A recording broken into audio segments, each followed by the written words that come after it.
Time to Shine Today podcast Varsity Squad. This is Scott Ferguson, and I've been wanting to get this gentleman on my show for quite a while. His name is Brian Ahearn. He's a fantastic author. If you're watching, I'm holding up a book that I am going to do a giveaway to 5 lucky listeners where I'm going to purchase the book. I was blessed enough for him to send me some copies, but I'm going to purchase more for 5 lucky listeners at the end. And the book is The Influencer, or else maybe even go to his Amazon book page and you pick it out. And I'll make sure that I have it, get them signed by Brian and then mailed out to you on time to shine today's dime. But Brian Ahearn is a dynamic international keynote speaker. If you don't believe me, go to his YouTube or check out anything, just Google him. He's fantastic on stage. He's an author, coach, and consultant. He specializes in applying the science of influence in everyday situations.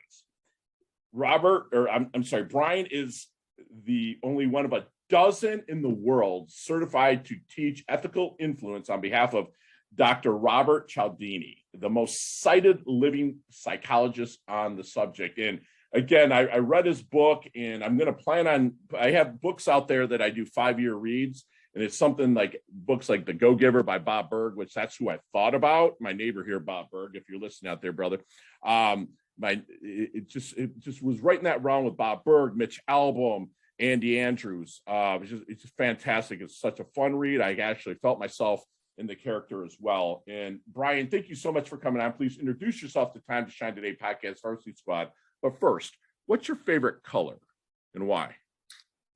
Favorite color is blue. And when I was a kid, I lived in the Los Angeles area and the Rams were out there. They were my favorite team. So I think that's why it's stuck. Wow, and they just went full circle right back to LA a couple of years ago, right, or last year. So what? Yeah, they've been around. You're in around the great city of Columbus, which I absolutely love, Columbus, Ohio. And I love it when Ohio State beats Michigan because I'm a Sparty fan, a Michigan State fan. But like, are you still a Rams fan, or are you migrated to Cincinnati Bengals, or what's your story? Probably mostly a Steelers fan because my wife is from Pittsburgh, and when she moved to Ohio, she began cheering for the Buckeyes. I cheer for the Steelers, and when you're both cheering for the same teams on Saturday and Sunday, there tends to be a little more peace and happiness in the household. I absolutely love that. And it's crazy. I live in Palm Beach Gardens, Florida, and there is a bar here called the Snuggery. And every Sunday, you're not getting in this bar unless you have a Steelers jersey on.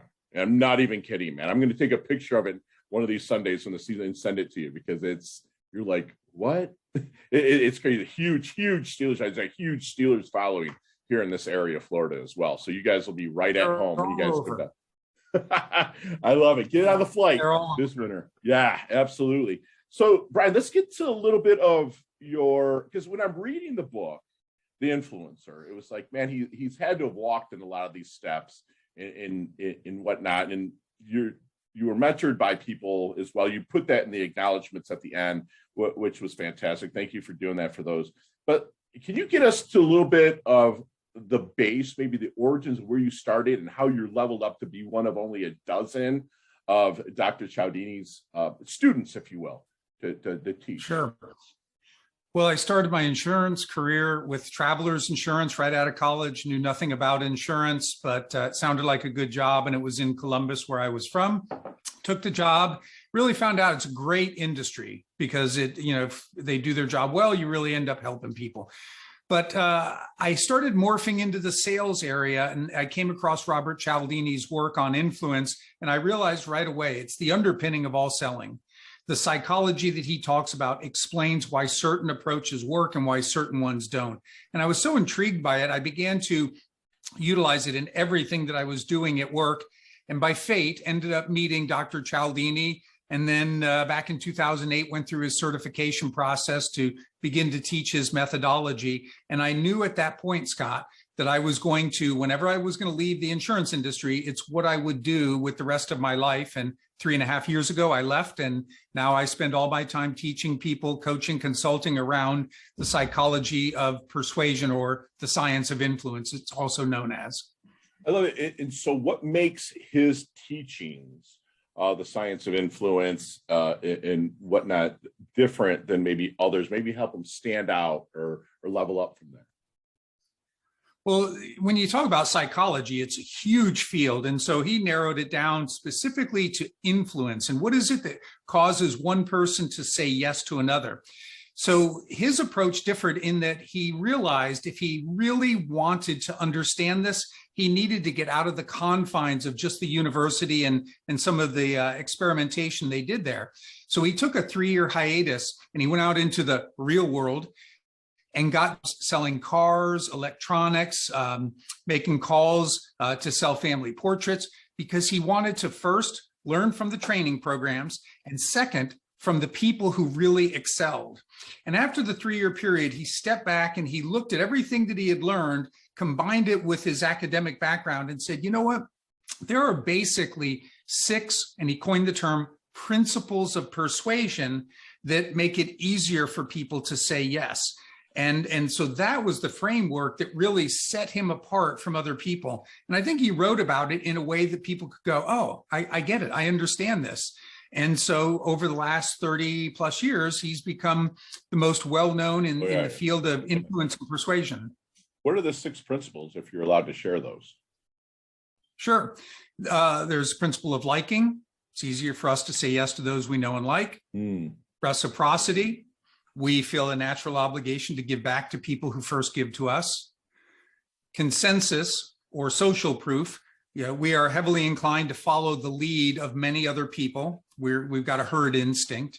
Yes. Authority, which says we will naturally defer to people with superior wisdom or expertise when we're making decisions. Wow. And then the final 2 that he talks about, consistency, is about that internal need to be consistent in what we say and what we do.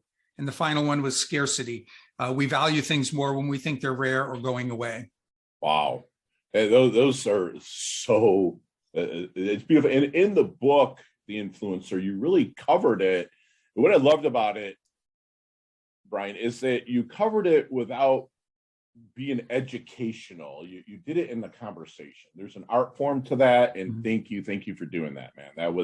That's awesome. Oh, I'm going back and, I took, what I do is when I read a book, I highlight and then I go back and type out what I highlight. And it took me an hour and 10 minutes, and I'm a fast typer, to type out the knowledge nuggets you threw in there for John, right? So, yeah, his name was John, right? In the character? Yes. Okay, perfect. Yep. Okay. And that was fantastic. So right now with your leadership, in influencer training, are you working with people, Brian, one-on-one, or are you doing more in groups, or what's your format for that? So I do a variety of things. Usually I go out, I speak at conferences. They go, hey, we like what you said. And then I may go in and do workshops for anywhere from 12 to 24 people. Awesome. I do one-on-one coaching with individuals, and then I also consult. So it depends on what the needs of the organization are. But I will tell you, Scott, I stay in my lane.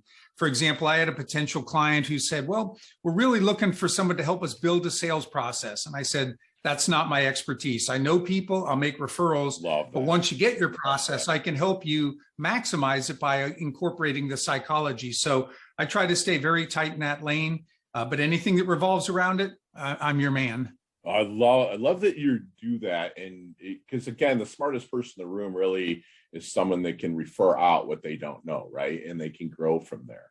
And thank you for doing that. So when you start to work with a company, is there any, or individual for that matter, is there any good secret sauce that you might not mind sharing that maybe helps them find their blind spots? Probably the best secret sauce comes back to that principle of liking. Everybody understands that it's easier for someone to say yes if they like you, right? If you like me, Scott, easier for you to say yes to me. And it's not very hard to get people to like you once you understand how that works. But what most people do wrong is they spend all of their time trying to get that person almost desperately to like them. The real key is that I would put all of my efforts into coming to know and like you. Because when you begin to sense, Scott, that, hey, Brian really likes me, he's genuine, he cares for me, he's doing things that are beneficial for me. That's what opens you up to whatever I might ask. And everything gets easier from that point going forward. So everybody gets it, but they do it just a little bit wrong. Wow. And that's fantastic. Something that I was taught is, I'm that person. I'm that guy now. I'm 50 years old. So it's kind of, it's been for maybe the last 4 or 5 years where I really am genuinely more interested in hearing your story than telling you mine. Right. And once I started doing that, Brian, I make friends or contacts, acquaintances, connections like they never. And if I would have learned that when I was in my 20s, right, I would be, and I do well, but I'd be so much further ahead, right? And I love that you're putting that out there to them. So when you're working with the individual, or maybe you're still in the discovery period a little bit, Brian, with a company, is there any good question you wish they would ask you but never do? I'm so thorough, I think, when I'm covering things that a lot of times when I pause and I go, okay, so what questions do you have? I think there's so much going on in their minds with the psychology Right. and the application Right. that it takes them a while to process through that. Even when I'm speaking to a large audience, it can be difficult because you can just see they're thinking really hard. Right. But one thing I would point out that I wish that we had more conversation, that principle of consistency, people get that backwards because they start thinking about themselves and their own consistency. And it's super important that you do what you say. But when you're trying to influence another person, it's about them. What have they said? What have they done? What do they value? The more I come to know that, the easier it is for me to align whatever it is that I'm asking of them. And when it's right in line with what they think, believe, and value, that's what makes it easier for them to say yes. Wow. And how do you get there? Like, what do you have any, like me with my coaching clients? I learned again of this years ago with my real estate businesses. I use the FORD acronym, right? Family, occupation, recreation, dreams. If I can know those 4 things, I can really build a rapport and consistency. I ask very powerful questions around that acronym. So what are you a big believer really in powerful questions to really build Absolutely. that cohesive? Okay, good. Because in working with salespeople primarily, good salespeople only talk 25, maybe 30% of the time. Now, I know that probably many of your listeners have had the exact opposite, and that's what's a turnoff, is the person who won't stop talking. But a good salesperson knows their product or service. They know what questions to ask, and they allow the prospect to do all the talking. They listen well, they ask other questions. And so the other person feels in control of the conversation, and yet they're getting the information that they need. When it comes to being able to do that well, again, I'll go back to the principle of liking. It starts with that, because one of the things that we talk about is connecting on what we have in common. And when we do that, everything else gets easier. The conversation flows naturally. That's where you start learning the things that they value and that they believe. And then you come in and you tap into the principle of consistency by asking the questions, because most people don't want to say one thing and do another. Make sense? Absolutely. Yeah, that's so good. That is so good. So with your experience that you have, what do you believe that your strengths are? I used to, a lot of people have told me that I'm really good at networking and connecting. And I used to not be, because my thought process on that was work in the room, getting a drink and, hey, who are you? And I hate that. I would much rather find 1 or 2 people that I connect with and have a really deep conversation. Yes. But what I've learned online is if I have good systems in place, then I can do the connecting in something that's very natural for me. So as an example, if I go to a conference and I can get a hold of a list, I will go through every person and send a personal invite on LinkedIn.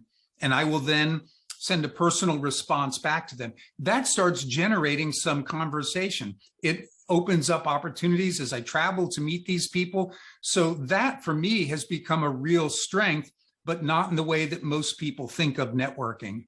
Love it. And can I ask you to spill a little bit about what you might say in that initial introduction email, or I'm sorry, LinkedIn message? Yeah. So if I had, let's say I spoke at a conference, an insurance conference, and you were an attendee, and I might say, Scott, I hope you enjoyed the presentation I gave on influence at the such and such conference. Would love to stay connected with you here if you're open to that. Thanks, Brian. Then I just send that. Now, what I do though, Scott, is that message, other than the name, I can just paste that in each time. Right. And so I just find the people, paste it in, but it's still personal. And and that gets a lot of response. And it's not, lack of a better term, douchebaggy, because a lot of times you'll get those messages of like, this is what I can do for you. How do you freaking know what you can do for me? Yeah. Right. And there's no selling in those messages. Thank you. I knew you were going to say that, Brian, like his message, because it sounds very, very similar to mine. I love that you said that. So how about, let's go with the weaknesses. What weaknesses do you think that you may have that you work on consistently to level up? Well, the weakness used to be the networking, and now it's not because of that time. Yeah. In terms of what I need to do better, I think I'm very focused, but I can always be, I think, a little bit more focused. Mm-hmm. For example, today's a nice day. I'm going to go outside and relax. I know that you need to take some time to do that, but I need to stay in routine, I guess. If I'm not in my routine, then I can wander a little bit and not feel productive. But when I'm home and I'm getting up at the same time and I'm doing this, man, I crank it out. So, being able to stay focused on that is what will help me avoid weakness. I love it. And you and I, like we said it earlier, we're like brothers from different mothers, man, because we have so many things in common. We've bodybuilding, fitness, stretching, everything that we've talked about. It's awesome. So I love that you're saying that. So, Brian, have you seen the movie Back to the Future? I have. Okay. It was a long time ago, but it was. It's almost 40 years old. It's crazy, right? But let's get in that DeLorean with Marty McFly. Let's go back to the Double Deuce, the 22-year-old Brian. What kind of knowledge nuggets, as we call him here at Time to Shine today, what kind of knowledge nuggets would you drop on him? Not so much to change anything, because June is your wife, I believe, right? June? Or Jane. Jane. Like, you met all that. You just gave your daughter away at an awesome wedding last month. I mean, you live a good life, but what kind of knowledge would you maybe drop on the 22-year-old Brian to maybe help him level up or maybe shorten his learning curve just a little bit? I think I would have been more of a learner early on. When I first got out of college, last thing I wanted to do was read any books. It wasn't until I was in my mid-30s that I really dove in deep in learning. And I think I could have gotten a lot more out of that, 10 to 12 year period if I would have stayed in rhythm and continued to read books and learn. And who knows, how that might have expanded opportunities that are here today. So that would be the advice. Love it, man. Would he have listened? He might have. It would depend. I think about some things, and I was a pretty good listener. Like, my dad served in the Marines, and he told me when I went to college, treat it like a business, do your work until 5 o'clock, then you can go have as much fun as you want. And as I've reflected on my life with my father, because he passed away about a year and a half ago, I did listen. I did take a lot of what he said. So I probably would have listened to that, but I didn't have a mentor when I was 22. People weren't talking about that so much back in the, mid 80s. Yeah, exactly. Exact same path. I would have been like, slow your roll a little bit, get your ass in gear, ask for the help where you need, and continue to educate yourself and level up. That's beautiful. So how do you want your dash remembered, Brian? That little line in between your incarnation date and your expiration date, your life date and a death date. Hopefully it's a gazillion years down the road, but how do you want that dash remembered for yourself? That I was someone who helped people. I wrote a personal mission statement, and at the top it says that when I die, I want to hear God say, "Well done, good and faithful servant." And I really believe, Scott, that with what I do through influence, I have an opportunity to help people enjoy more success at the office and happiness at home. And if when I pass away, people can say, because I knew Brian, I was so much more of a success, or better relationships with my spouse or my kids, then I think God will be saying, hey, well done. Wow, that's amazing. That's something that I want to be remembered as well. Is, I believe that the more you mentor, the more immortal you become, right? It's like you just, because what you spill to people, they're spilling to people in the future. And I love that you take that giving, that go-giver, if you will, from Bob, right? That attitude. So then what do you think people might misunderstand the most about Brian? Initially, when they meet me, what they misunderstand is that I actually have a great sense of humor. And I say that because I know I have a serious look, to the point where my wife a few years ago for my birthday bought me smiling lessons. She hired a guy to teach me how to smile because she's like, you don't smile enough. But what makes my humor funny is because I do come across serious. And then when I kind of cut the grain with something, that's what makes people laugh. And then when they start going like, wow, he actually is funny, he's got this great sense of humor, and then it's like game on. And then, so that would be the thing, I think, that people would misunderstand, just because my look, that I'm more serious than I actually am. Love it. I love it. So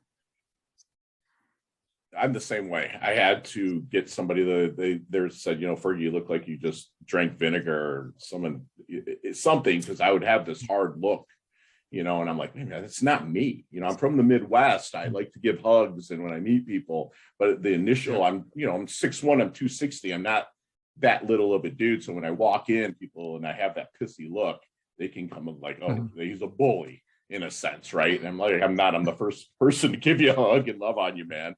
How about, is there anything, if anything, that keeps you up at night? Early on, when I started this business, a lot of things would wake me up in the middle of the night. I would just have a thought about, oh, what about this? How am I going to do that? And I couldn't go back to sleep. And so I would start getting up and working at ungodly hours. Right. As I got into a rhythm, though, I feel like entrepreneurship in some respects is like a snowball going downhill. If you put in all the work up front, and you keep doing the things and nurturing, all of a sudden stuff starts coming back, and you keep feeding the pipeline. So the pipeline is bigger, but things are coming back, gets easier for the opportunities, and you're not stressing about things as much, and you're relaxing more. So I've kind of slid down with the snowball going downhill. My sleep is a lot better now. Isn't it? It's like when my coach had to tell me, it's like, Fergie, there's absolutely nothing you can do about this at like 1 a.m. So just let it go. It'll still be there. And he also told me that when I die and I pass away, my inbox is not going to be empty. There's always going to be something there. And I love it. That just goes back to, time management and your protocol during the day. Like you said, getting up and getting it done. So if you take out of this question, this equation, anything electronic, and that includes phones, tablets, computers, whatnot, what are 3 things that Brian can't live without? Oh, but without excluding no all the technology. What are 3 things I can't live without? Scotch. I love Scotch. Right. I will lump them together, my wife and daughter, because I love them with all my heart. They're the 2 things that when I talk about, I smile and I cry, and that's awesome. Everything. So those would be and then probably the gym in my basement, because I've had it for about 30 years and I use it 5-6 days a week. So those would be the 3 things: stress, my family, and Scotch, my family, and the gym in the basement. Stress. We use the Scotch for the stress. Yeah. I love it. I love it. So, Brian, what is your definition of a life well lived? Happy is the man who wants what he has. I think that when you can look around, in fact, we were sitting on our patio last night enjoying some cigars, and my wife looked around and she goes, we are so blessed. Our home is not extravagant, but it's ours, and we've lived here for a long time, and everything that we have, we appreciate. And I think when you can look around, and it doesn't mean that you don't aspire for other things, but you know that if you don't get those things, you're still happy. And so happy is the man who wants what he has. That's awesome. It's funny. Susan and I were just driving a couple days ago, and just looking around and here in South Florida, we live in Palm Beach Gardens, Jupiter, Florida, and it's just, we're like, wow, we're blessed. This is just amazing. Everything that's going on. I love that. Happy is the man who wants what he has. That's beautiful. And squad, we're going to take my good friend Brian through our leveling up lightning round just as soon as we get back from thanking our sponsors and affiliates. Time to Shine Today podcast, Varsity Squad. We are back, and Brian, one day we're going to meet up in Columbus or even down here, and we can have a chat about some of these questions and maybe go 15, 20 minutes on them. But you got 5 seconds with no explanations on our leveling up lightning round. You ready to level up, brother? All right, let's go for it. Let's do this. Brian, what is the best leveling up advice you've ever received? Luck is where preparation meets opportunity. Yes, sir. Share one of your personal habits that contributes to your success. Daily fitness. Beautiful. So other than, if you see me walking down the street, man, Fergie looks like he's in his doldrums a little bit, just, putting off a bad vibe. Other than the influencer, what book might you hand me? Viktor Frankl's Man's Search for Meaning. Thank you. You just imagine. Oh my gosh. So Brian, what's your most commonly used emoji when you text? Probably the surprise, the one with the big eyes, because I say a lot of things that surprise people. Love it. Nicknames growing up? Breenie. Breenie? Breenie. Love it. So, and don't lie to me on this one, my brother, but if you could stay one age physically for the rest of your life, keep the knowledge you've gained and continue to garner wisdom. If you could stay one age physically for the rest of your life, what would it be? Probably 47. Very good. Chess, checkers, or Monopoly? Monopoly. All right. Ice cream, go-to ice cream flavor. Mint chocolate chip. Right. We're definitely hanging out. So there's a sandwich called the Breenie. What's on that sandwich? Build it for me. Lettuce, tomato, onions, green peppers, jalapenos, maybe some asparagus. It's going to be entirely vegetarian. Very good. Favorite charity and organization you'd like to give your time or money to? It's called POJ, Person of Jesus, and I support somebody whose ministry is that. That's awesome. Thank you for saying that. Last question, Brian. You can elaborate on this one a little bit, but what is the best decade of music? 60s, 70s, 80s, or 90s? For me, it would be 80s because it's tied to so many emotions. I mean, I was in high school, learned to drive, met my wife, got married, first job out of college. I mean, everything for me happened with the exception of the birth of our daughter in the 80s. So all that emotion and tied to those songs. It's so funny, and this is so off track, but my friends said, Fergie, you have to watch Stranger Things. And these friends of mine, it's on Netflix, right? These friends of mine are in their 50s. And I'm like, it's a kid's show. He's like, but it takes place in 1984 and the kids are 12. And I'm like, I was 12 in 84. So it was like watching this show takes me back, and they were so explicit on stuff. And I'm like, man, I do miss the 80s, bro. It's like, I do miss that time with the music. And you had the invasion of, Irish from U2, Duran, Men at Work, but you also had the Big Hair, Don't Care rap with like Beastie Boys or Run DMC. And you still had some classical music in there too. So it was the best. And I graduated in 1990. So my whole childhood really was the 80s. I absolutely loved it. Yeah. Love that. So Brian, how can we find you, my friend? Well, LinkedIn, and I promise anybody who reaches out, if you don't put how you found me, I will ask you. You'll get some personal connection with me. And then my website, influencepeople.biz. Influencepeople.biz. I love that. And Brian, do me one last solid, please, and leave us with one last knowledge nugget we can take with us, internalize, and take action on. Do everything you can to like the people that you meet, work with, or around. You will be amazed at how that changes your relationship status. That's awesome. And squad, like, again, we have brothers from different mothers, me and Brian. There's so much that I've learned from him just through his readings, And you just got really a free masterclass from Brian. You know, he reminds us that influence is underpinning of all selling. You know, it's kind of what causes each person to say yes to another. And he brings it back to the 6 principles of persuasion, that it makes it easier for that person to say yes, or even in you to say yes as well to certain things, but that's liking, reciprocity, consensus, authority, consistency, and scarcity. And go back to probably around the 10-minute mark or 7-minute mark. And Brian will, he really explains those, not in detail, because I want you to get with Brian.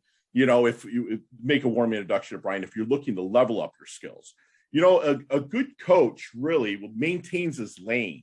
You know, he doesn't go outside of what he's good at. He maximizes his skills. Like a punter in football is not going to start on the defensive line. They have skills, they stick to it, and they farm out the other parts. You know, what he does with companies or individuals, they come to him to help them find the blind spot, is he really ramps up the principle of liking. You know, he likes to try to get to know them, and he puts all efforts into liking you.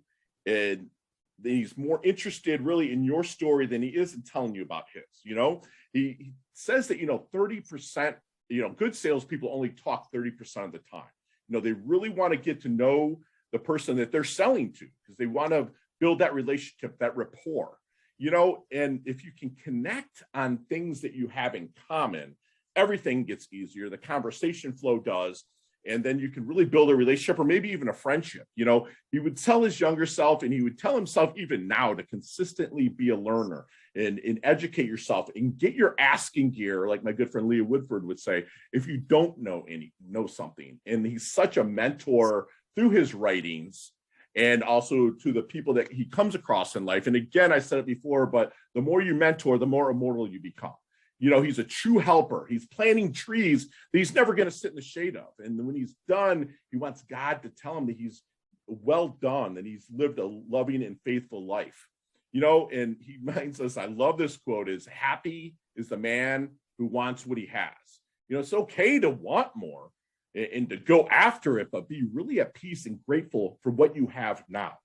You know, and lastly, do everything that you can to like everyone that you are around. Doesn't mean you have to be best friends, but why sit there in silence when you can have a fun conversation and get to know someone? And that's what my good friend Brian does. That he levels up his health, he levels up his wealth. He's earned his varsity squad letter here at Time to Shine today. He's humble yet hungry, and I can't wait to collaborate with him in the future. Brian, thank you so much for coming on, brother.